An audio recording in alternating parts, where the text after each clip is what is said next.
ተራነት ዝም ብሎ የሚከሰት ነገር አይደለም። በየቀኑ በትናንሽ እንቅስቃሴዎቻችን የምናሳካው ምርጫችን ነው። ሁላችንም ሁሌም ቢሆን ተራ የመሆንና ታላቅ የመሆን ምርጫዎች አሉን። ታላቅ መሆን ቀላል ስራ አይደለም። በየዕለቱ የምትችለውን ሁሉ መጣር አለብህ። ውድቀቶች ይኖራሉ፣ እንቅፋቶች ይኖራሉ፣ መውደቅ መነሳት ይኖርብሃል። ተራ ለመሆን ግን ምንም መስራት አይጠበቅብህም። ተራ ሰዎች በሙሉ አቅማቸው አይንቀሳቀሱም፣ ነገር ግን ትንሽ ነገር ሲሳካላቸው ምቾት ይሰማቸዋል። ያ ስኬት እንደማይቀጥልና ተመልሰው ችግር ውስጥ እንደሚገቡ ግን ውስጣቸው ያውቀዋል።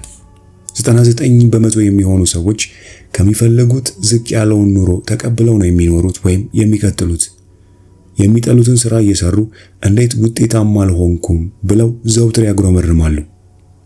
የሚጠሉትን ስራ እየሰሩ ደስተኛ መሆን፣ መነቃቃትና ለስራቸው ፍቅር ማሳደር የማይጠበቁ ነገሮች ናቸው።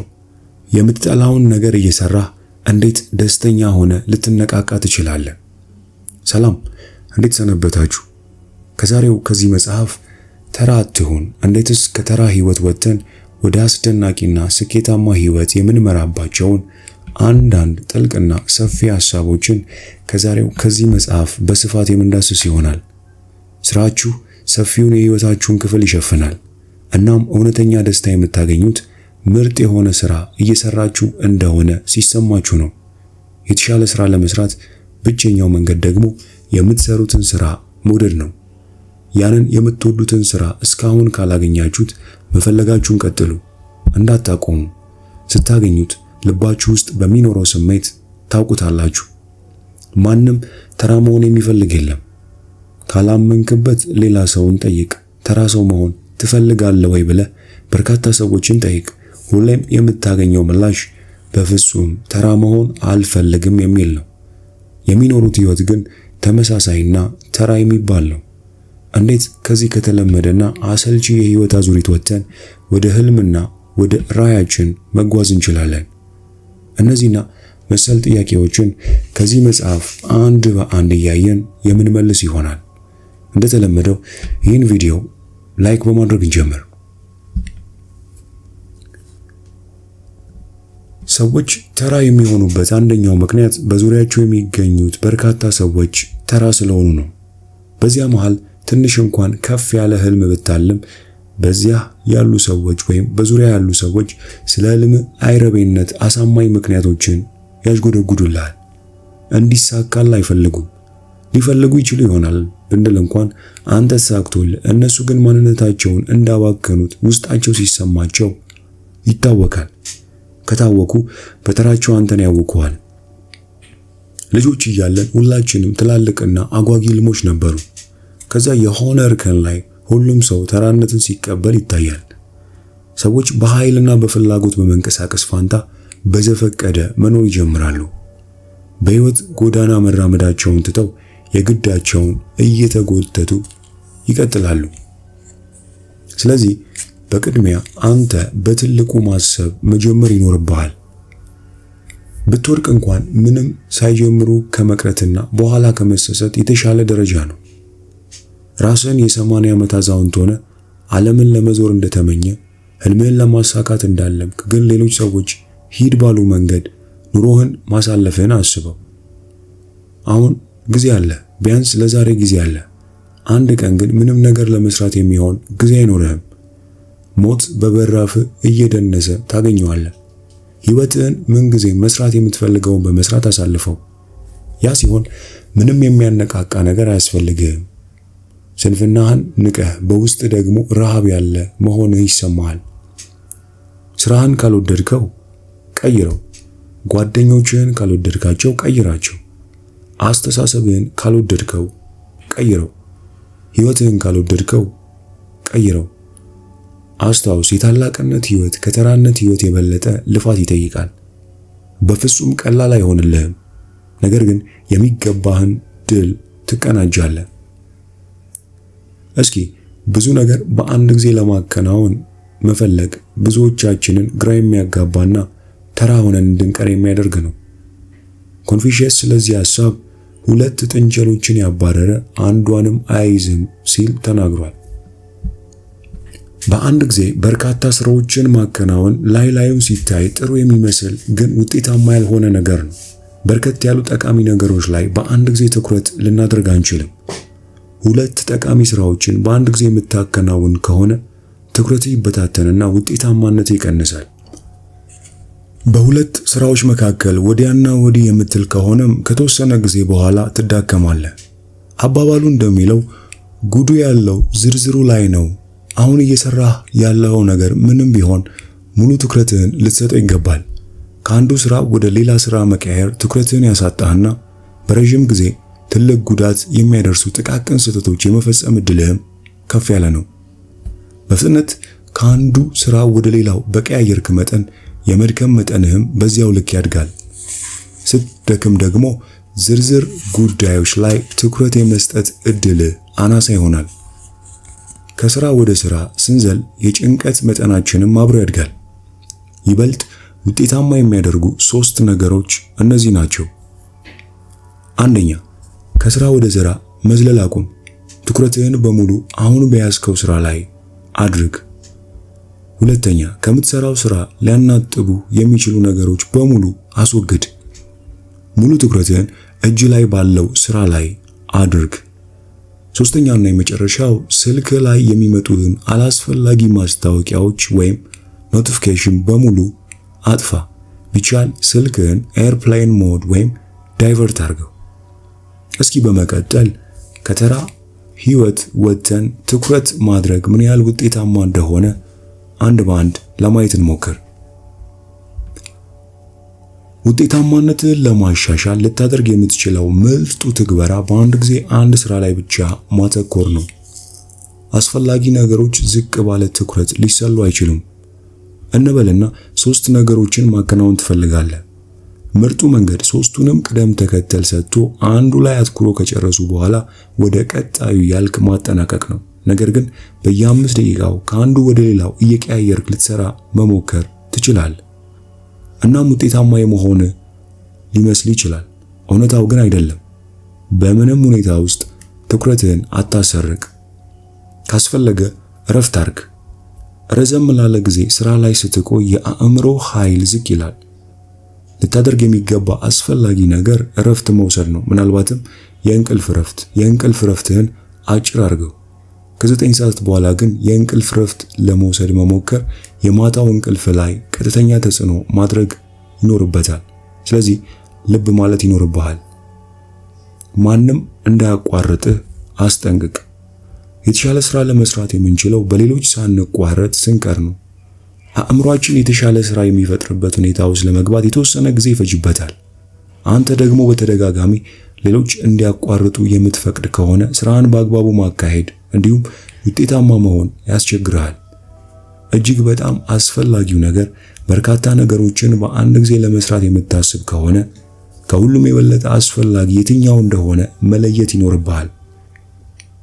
ከዚያ ውጭ ያሉትን ሌሎች ገለል አድርገህ በጣም አስፈላጊ የሆነው ላይ አተኩር። በሁላችንም ህይወት ውስጥ ባንሰራቸውም የተለየ ምስቅልቅል የማይፈጥሩ የተወሰኑ ነገሮች አሉ።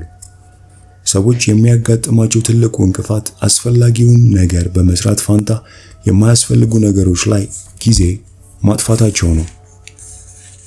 በመቀጠል የዘውትር ልማድህን እንዴት ማስተካከል እንደምትችል እንመልከት። ጆን ሲ ማክስዌል በየዕለቱ የምትሰራውን ነገር እስካለወጥክ ድረስ መቼም ለውጥ አታመጣም። የስኬት ምንጭ ያለው በየዕለቱ የምትከውነው ልማድ ላይ ነው። በየዕለቱ የምታከናውነው ልማድ ማበጀት አስፈላጊ ነገር ነው። የምትከተለው አንዳች አይነት ልማድ ይኖርህ። ያለ ዕለታዊ ልማድ ወጥ የሆነ ስራ ማከናወን አትችልም። አንዳንድ ቀን ጥሩ መነሳሳት ኖሮ ጥሩ ስራ ትሰራና በሌሎች ዕለት ደግሞ ፍላጎት ጠፍቶ ቁጭ ብለህ በሐሳብ ልትዋኝ ትችላለህ። ዕለታዊ ልማድ ያልተቋረጠ የሥራ ባህል ለማምጣት ይረዳሃል። የተሻለ ትኩረት እንዲኖርህና ስራዎችን በጊዜ ለመጨረስ ያስችልሃል። ልማድ ሳይኖረን መስራት የምንመርጠው ጠቃሚውን ሳይሆን ቀላሉን ስራ ነው። በየዕለቱ የምታከናውነው ስራ የወደፊት ህይወትህን አቅጣጫ ይወስናል። አሁን ያለህበት ሁኔታ ባለፉት ዓመታት ያከናወንከው ስራ ድምር ውጤት ነው። ህይወትህን መቀየር ከፈለግ አሁን የምትሰራውን ነገር የአሰራር ሂደት መቀየር ይኖርብሃል። ልማድ ሲኖርህ ቀጥዬ ምንድነው የምሰራው በሚል ሐሳብ አትናወዝም።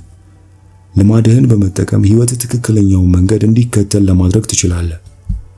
አሁኑኑ እንድትጀምረው ነው የምመክርህ። ትናንትናን ዞር ብለህ ተመልከትና መሻሻል የሚችሉ ነገሮችን ከመለየት ጀምር። ዕውቁ ሩሲያዊው ደራሲ የሊዮ ቶልስቶይ ዕለታዊ ልማድ የሚከተለውን ይመስላል። ሊዮ ቶልስቶይ መስከረም 9 ቀን 1828 ነበር የተወለደው። 18 ዓመት ሲሞላው የዕለታዊ ተግባራት መመዝገቢያ የሚል ማስታወሻ መጻፍ ጀመረ። በዕለቱ ምን ነገርና ለምን ያህል ጊዜ እንደሚያከናውን ማስታወሻው ላይ ያሰፍራል። ዕለቱ ሲያበቃ በእቅዱ መሰረት ምን ያህል እንዳከናወነ ይገመግማል። ከንጋቱ 11 ሰዓት ላይ ይነሳና የ1 ሰዓት የእግር ጉዞ ያካሂዳል። የሚጽፍበት የተወሰነ ጊዜ አለው። በቀን ውስጥ ለ2 ሰዓት ያህል ናፕ ይወስዳል ወይም ይተኛል። ስራውን ሲሰራ ከሰው ተነጥሎ ነው። ወደ አልጋ የሚያመራው ከምሽቱ 4 ሰዓት በፊት ነው። በመቀጠል መቼ መነሳት አለብህ የሚለውን ጥያቄ ለመመለስ እንሞክር። አንድ ሰው ስንት ሰዓት ላይ ነው ከእንቅልፉ መነሳት ያለበት በሚለው ላይ ከንጋቱ 10 ሰዓት ጀምሮ እስከ ጠዋቱ 3 ሰዓት የሚሉ የተለያዩ አስተያየቶች አሉ። አንተ ልታዳምጥ የሚገባው ራስህን ነው። የበለጠ ውጤታማ የሚያደርግ የትኛው ነው የሚለውን ድረስበትና ለራስህ ታመን። ነገር ግን የምትነሳበትን ሰዓት ስትመርጥ ምቾት ስለሚሰጠኝ በሚለው ምክንያት ግን እንዳትመራ። መምረጥ ያለብህ አሁን ያለውን አንተን ሳይሆን ወደፊት የሚሆነውን አንተን ወክለህ ነው። ቀላሉን ሳይሆን ትክክለኛውን መንገድ መምረጥ ያለብህ። ብቻህን ስለመቀመጥ ስናወራ የሰው ልጆች ሁሉ ችግሮች የሚመነጩት ብቻችንን አንድ ክፍል ውስጥ ለመቀመጥ ካለመቻላችን ነው ይላል ብሌዝ ፓስካል። ብቻህን ቁጭ ብለህ እየሰራ ስላለኸው ነገርና በህይወት ላይ ስላለው ተጽዕኖ አስብ። የትኞቹ ነገሮች ህይወትህን በማሻሻል ፋንታ እያበላሹ እንደሆነ ለይተህ እወቅ። ይህንን ልምምድ በየቀኑ ከ10 እስከ 15 ደቂቃዎች አካሂድና ስለ ህይወትህ ጥርት ያለ እይታ ይኖርሃል። ስለዚህ አደናቃፊ ነገሮችን ሁሉ አስወግድ። አደናቃፊ ነገሮች ማለት እንደ ትሮጃን ሆርስ ትኩረትህን ይሰርቁና ውጤታማነትህን ይቀንሱታል። በድብቅ የሚያሰናክሉህን ነገሮች ለይተህ እወቃቸው። አሰናካዮች ዋጋ ያስከፍላሉ። አንድ ነገር ያደናቀፈ ለ2 ደቂቃዎች ያህል ቢሆን እንኳን ወደ ስራ ወይም ፍሰቱ ለመመለስ ወደ ትኩረት ለመመለስ 10 ደቂቃ ያህል ይወስዳል። እንዲሁም አላስፈላጊ አፕሊኬሽኖችን ከስልክ ላይ አጥፋ። ሁሉም ሰው ስልክ ላይ ትኩረታችንን የሚሰርቁና አሁንም የምንከፍታቸው ሱስ ያስያዙን አፕሊኬሽኖች አሉ። አጥፋቸው። ሁሉንም አጥፋቸው። የትኛውም አፕሊኬሽን በተደጋጋሚ ትኩረትን የሚሰርቅ ከሆነ አጥፋው። ከስራ የሚያናጥብህ አፕሊኬሽን በሙሉ መጥፋት አለበት። ብዙ ጊዜ ጌም፣ ሶሻል ሚዲያዎች ናቸው። ከስራ እንደተናጠብክ ትዝ የሚልህ ጌሙን ከፍተህ ለደቂቃዎች ከተጫወትክ በኋላ ሊሆን ይችላል፣ ወይም ያንን ሶሻል ሚዲያ ከተጠቀምክ በኋላ ሊሆን ይችላል። ይህን ለመሰሉ መሰናክሎች በፍጹም እድል አትስጥ። ዘና ማለት መጥፎ ነገር አይደለም። ማንም ሰው በሚገባው መጠን ዘና ማለት አለበት። ነገር ግን ጌሞችና ሶሻል ሚዲያዎች የሚሰሩት ዘና ለማድረግ አይደለም። በጣም ከፍተኛ የሆነ ኃይል ከአእምሮአችን ስለሚመጡ ጌሙን ተጫውተን ስንጨርስ ለስራ የሚተርፈን አእምሮአዊ ጉልበት አይኖረንም። ከዚህ የተሻሉ ሌሎች ዘና የሚያደርጉ መንገዶችን ፈልግ። ይህንን በጽሞና ፈጽመው። ስልክህን ክፈትና ትኩረትህን ብዙ ጊዜ የሚሰርቁትን ጌሞች ይሁን ሌሎች አፕሊኬሽኖችን ከስልክ ላይ ያለ መራራት አሁኑኑ አጥፋቸው። በጣም የሚያስፈልጉ ከሆነ ሌላ ጊዜ ደግመ ልታወርዳቸው ትችላለህ። ይህ ቀላል እርምጃ ቢያንስ በየቀኑ ከ30 ደቂቃ የሚበልጥ ጊዜን እንድታድን ያደርጋል። በመቀጠል ከተራነት ህይወት መውጣት የምትፈልግ ከሆነ እምቢ ማለትን መማር አለብህ። ጃሽ ብሊንግስ በዚህ ህይወት ውስጥ ከሚያጋጥሙን ችግሮች ግማሾቹ የሚመነጩት በፍጥነት እሺ ከማለትና ደጋግሞ እምቢ ለማለት ካለመቻል ነው ሲል ተናግሯል። በጊዜህና በህይወት ላይ የተሻለ ቁጥጥር እንዲኖር የምትፈልግ ከሆነ እምቢ ማለት በሚገባ ጊዜ እንዴት እምቢ እንደምትል ማወቅ አለብህ። ብዙ ጊዜ እሺ የምንለው እሺ ማለት ፈልገን ሳይሆን ጠያቂው ሰው እንዳናስከፋው በማሰብ ነው። ሌሎች ሰዎች እንድትሰራ የሚፈልጉትን ጉዳይ ሁሉ እሺ እያልክ ትቀበላለህ። ነገር ግን ያለ ጊዜና ኃይል ውስን ነው። ለሚቀርብልህ ጥሪ ሁሉ እሺ እያልክ የምትቀጥል ከሆነ ከተወሰነ ጊዜ በኋላ ጫና ይሆንብህና ከራስ ጋር የተጣላ ትሆናለህ። እምቢ ማለት ስትፈልግ እምቢ በል፣ እሺ ማለት ስትፈልግ ደግሞ እሺ በል። በጊዜና በራስ ላይ ቁጥጥር እንዲኖር ከፈለግ ብቸኛው መንገድ ይህ ነው። እምቢ የምትለው የግድ በመጥፎ መንገድ መሆን የለበትም። ማለት ሲኖርብህ በጣም ትህትና በተሞላበት መልኩ ማለት ትችላለህ። ሁሌም እምቢ ማለት አለብህ እያልኩ አይደለም። መቼ እሺ ማለትና መቼ እምቢ ማለት እንደሚኖርብህ በጥሞና ለይተህ እወቅ እያልኩ ነው። ጊዜ በጣም አስፈላጊና ውስን በመሆኑ ሌሎች የሚነግሩህ መስራት የምትቀጥል ከሆነ ከዋናው መንገድና ዓላማ አፈንግጠ መሄድ አይቀርም። ያ ደግሞ ውጤታማነትህን ቀንሶ ህይወትህን ችግር ውስጥ ይከተዋል። ሌሎችን ብቻ የምናዳምጥ ከሆነ ራሳችንን የምናዳምጥበት ጊዜ አይኖረንም። ፍላጎት በሌለን ጉዳይ ላይ እንድንሰራ ጥሪ ሲደረግልን ይቅርብኝ ማለት መልመድ አለብን። ለሁሉም አይነት ጥሪዎች ምላሽ እየሰጠን ሁሉንም ነገር ለመስራት የምንሞክር ከሆነ ምንም ነገር ሳንሰራ እንቀራለን። አባባሉም እንደሚለው ሁሉም ቦታ መሆን የሚፈልግ የትም አይሆንም። ለሁሉም ነገር እሺ የምትል ከሆነ ምናልባት ግብ ላይ ትኩረት እያደረግክ አይደለም፣ ወይም መጀመሪያውንም ያስቀመጥከው ግብ የለህም ማለት ሊሆን ይችላል። ግብ የሌለ ሰው ከሆንክ ማንም እንደፈለገ ወደዚህና ወደዚያ ያንቀላውሳል። ከሴኔካ የተወሰደ ድንቅ ጥቅስ ይኸውልህ፣ የምትቀስፍበትን አቅጣጫ ካላወቅ የትኛውም ንፋስ ይወስድሃል ይላል። በመቀጠል ስንፍናን ለመቋቋም የሚያስችሉ 8 የጃፓን ጥበቦችን እንመልከት። አንደኛ፣ የህይወትህን ዓላማ ማስቀመጥ ይኖርብሃል። በየቀኑ ከእንቅልፍ ስትነቃ በሙሉ መነሳሳት ላይ እንድትሆን የሚያደርግ ምክንያት ምንድን ነው? ዓላማ ሲኖር ስንፍና ወይም አለመነቃቃት አይሰማህም። በቅድሚያ የምትወደውን ስራ፣ ሲቀጥል ጎበዝ የሆንክበትን ነገር ስራ፣ ከዛም ለዓለም የሚያስፈልግ ነገር ስራ፣ በመጨረሻም ክፍያ የሚያስገኝልህ ነገር ስራ። ሁለተኛ፣ በአንድ ጊዜ ትልቅ ለውጥ ለማምጣት በመሞከር ፋንታ በየቀኑ ጥቃቅን ለውጦችን ማምጣት ላይ ማትኮር አለብህ። በአንድ ጊዜ ትልቅ ግብ አስቀምጦ ከመንቀሳቀስ ይልቅ ትልቁን ግብ ወደ ትናንሽ ግቦች ከፋፍሎ እነሱን ለማሳካት መስራት የበለጠ ውጤታማ ያደርግሃል።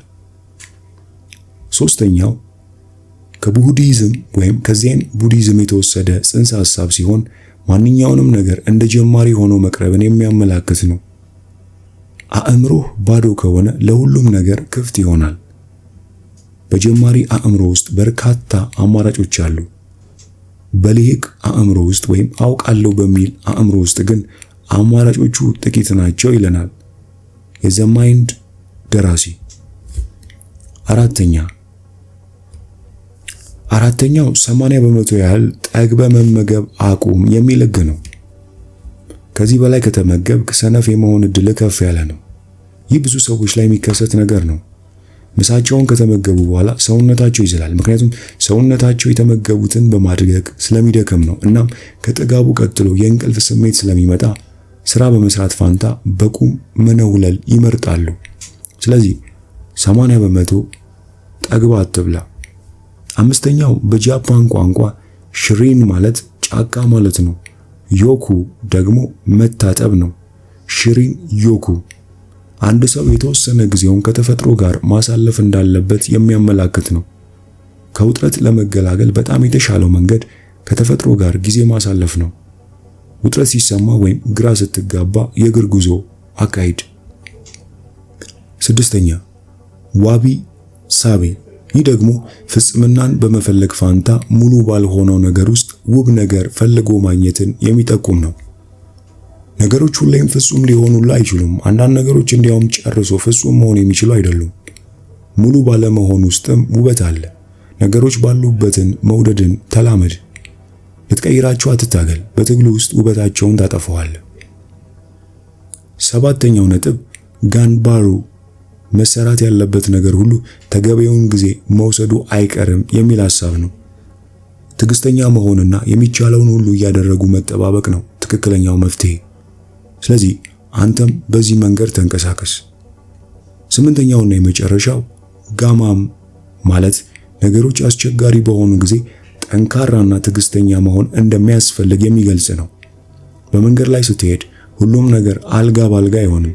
አንዳንድ ጊዜ ነገሮች መበላሸታቸው አይቀሬ ነው። ውድቀቶች ሁሌም ይኖራሉ። በመቀጠል ከመተኛትህ በፊት ለ10 ደቂቃ ምን ማድረግ እንዳለብህ ልንገርህ። ሁሉም ቀናት አስፈላጊ ናቸው። ወደፊት መሄድ፣ ወደ ኋላ መመልከት ያስፈልጋል። እየሰራ ያለው ነገር በትክክለኛው መስመር ላይ መሆን አለመሆኑን ማጣራት ይገባሃል። በትክክል እየሰራው ቢሆን እንኳን የምታሻሽልበትን መንገድ ማግኘት ትችላለህ። መለካትና መከታተል የማትችለውን ስራ ማሻሻል ይከብዳል። በቀን ውስጥ ከስራ የሚያናጥቡ ውጤታማነትን የሚቀንሱ ትናንሽ እንቅፋቶች በብዛት አሉ። እናም በየቀኑ ከመተኛት በፊት ለ10 ደቂቃ ያህል የሚከተለውን ማድረግ አለብህ። አንደኛ፣ ወረቀትና እስክሪብቶ ያዝና በየዕለቱ ያሳካቸውን ነገሮች ዝርዝር ጻፍ። በቀን ውስጥ ያሳካቸውን መጥፎም ይሁን ጥሩም ነገሮች ዝርዝር። በሰዓት ከፋፍላ አስቀምጣቸው። ህይወትን የማያሻሽሉ ምን ያህል ነገሮች በመስራት ምን ያህል ጊዜስ እንዳቃጠልክ ትመለከታለህ። ሁለተኛው፣ ነገ ለመስራት ያሰብካቸውን ነገሮች ዝርዝር ጻፍ። አጭር የድርጊት መርሃ ግብር። ረጅም አታድርገው። ቀንህን ማቀድ እጅግ ጠቃሚ ነገር ነው። በትናንሽ ድርጊቶች ሳትናጠብ ትልቁ ግብ ላይ ትኩረት አድርገህ እንድትሰራ ያስችልሃል። ይህንን ቀላል ልምምድ በየቀኑ ማካሄድ ጊዜህን እንዴት እየተጠቀምክበት እንደሆነ ያሳያል። ጊዜህን እያባከንክ ከሆነ ደግሞ ምክንያቶቹን ለይተህ በማውጣት ስህተትህን ማረምና ጊዜህን ማዳን ትችላለህ። መሆን ያለበት እንዲህ ነው። ጠቃሚ የሆኑ 3 ስራዎችን ብቻ ማከናወን ቢኖርብህ የትኞቹን ትሰራለህ? ማድረግ የሚኖርብህ መስራት ያለብህን ነገር ዝርዝር መጻፍ ነው። ጠቃሚ ያልሆኑ ነገሮችን ሁሉ ማስወገድ አለብህ። እስከዚህ መጽሐፍ ቅምሻ አብረውኝ ስለነበሩ ምስጋና ከፍ ያለ ነው። ከዚህ መጽሐፍ በግል የወሰድኳቸውን ህይወትን የሚቀይሩ 10 ጥቃቅን ልማዶችን እንደ ቦነስ ልስጣችሁ። የመጀመሪያው ሰውነትህን አንቀሳቅስ። ሰውነታችን የተፈጠረው ቀኑን ሙሉ ቁጭ እንዲል አይደለም። ምንም አይነት የጉልበት ስራ የማትሰራ ከሆነ ሁሌም የድካም ስሜት ይሰማሃል። ሰውነትህን በየቀኑ የጉልበት ስራ በመስራትም ሆነ የአካል ብቃት እንቅስቃሴ በማካሄድ ውስጥ እንዲያልፍ ማድረግ አለብህ። በጠዋቱ ተነስተህ የተወሰነ ሶምሶማ ማካሄድ ወይም ድካም በሚሰማ ጊዜ የእግር ጉዞ ማካሄድ ጥሩ አማራጭ ነው። ሁለተኛ፣ አንተ የምትመገበውን ነህ። የምትመገበው ነገር ቀኑን ሙሉ የሚሰማን ስሜት ይወስነዋል። ሰውነትህ አልፍታታ እያለ የሚያስቸግር ከሆነ ምናልባት አመጋገብህን መቀየር አለብህ። አመጋገብ ከሰው ሰው የተለያየ ውጤት ስላለው አስተውለ በመመርመር የምታሻሽልበትን መንገድ ካለ መጠቀም ይኖርብሃል። ሶስተኛ፣ ግብ ይኑርህ። ግብ ከሌለ አንድን ነገር ለመስራት በቂ ኃይል አይኖርህም። ስራን የማትወደው ከሆነ መነሳሳት ወይም የስራ ፍቅር የማዳበር እድል ያነሰ ነው። ጠንከር ያለ ስራን የምትሰራበት ፍቅርና ኃይል እንዲኖር ግብ ሊኖር ይገባል። በህይወትህ ውስጥ ግብን ፈልገህ አግኘው። አራተኛው፣ ብዙ ውሃ ጠጣ። በቀን ውስጥ በቂ ውሃ መጠጣትህን እርግጠኛ ሁን።